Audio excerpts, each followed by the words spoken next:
uliphulaphule ilizwi lakhe sinamathelo kuyo nokuba kube nokolulwa emini zakho ukuze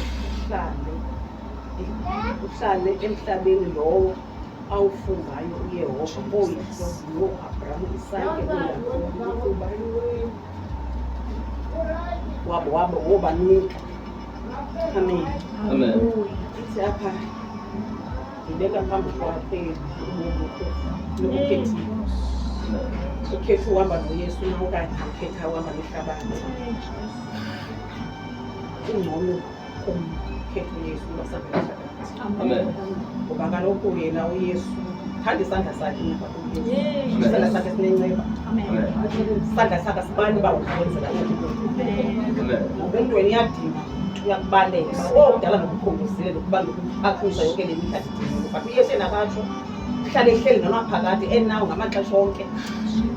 Sinobuphi apha kuzo zonke indawo.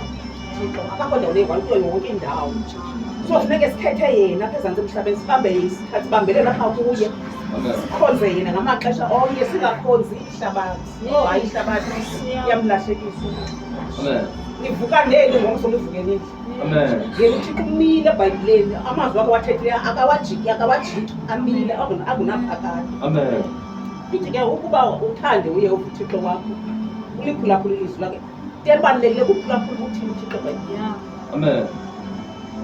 Ungamphulaphula omnye umuntu noba uyathetha umuntu but iyaphezulu uba le nto ayithetha liyinyaniso na uzokufuneka uhluzile le nto ayithetha ngaba yinyani na ikhona napha eBhayibhileni bakhona balahlekisa abantu ayithetha umuntu into asithi uThixo uthe kanti xa uyawuzikhangela pha ufike ngeyiyo le ayithethayo kanti umuntu uyathetha kuxela uba ithi into eBhayibhileni uthi nje uvume nje ungayibetheli entliziyweni kuyaba uzawuvele uyozifundela uyoyijonga le nto uze indawo le nto uyifundile indawo. Athi awuxelela uyozijonga eBhayibhileni uyiphindaphinde uyifunde izakucacisela iBhayibhile uba ithini na. Amen.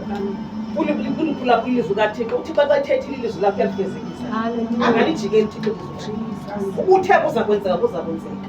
Amen. Ubuthe namhlanje akazuthi ngomso uthe namhlanje akazuthi ngomso namhlanje. Amen.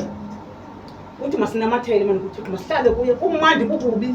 Amen. Sinamathele iwesika singamakholwa zonke into ziyenzela kusathana ufuna usikhupha kule ndawo usukuya asise phaa ehlabathini. Amen. Akayithandi le ndawo usukuya basiba sisikuThixo ufuna siye kulaa ndawo esasiyokudala sengekamazi uThixo sesimnyameni sihlele emnyameni singamazi uThixo ngoku uyavuya ufuna siphume apha kuye uveza izinto ezininzi apha kuba funeka niphumile ze singaphumini. Amen. Sihlale kuye sinamathele kukubi kumandi qha sicela uThixo ngedonga.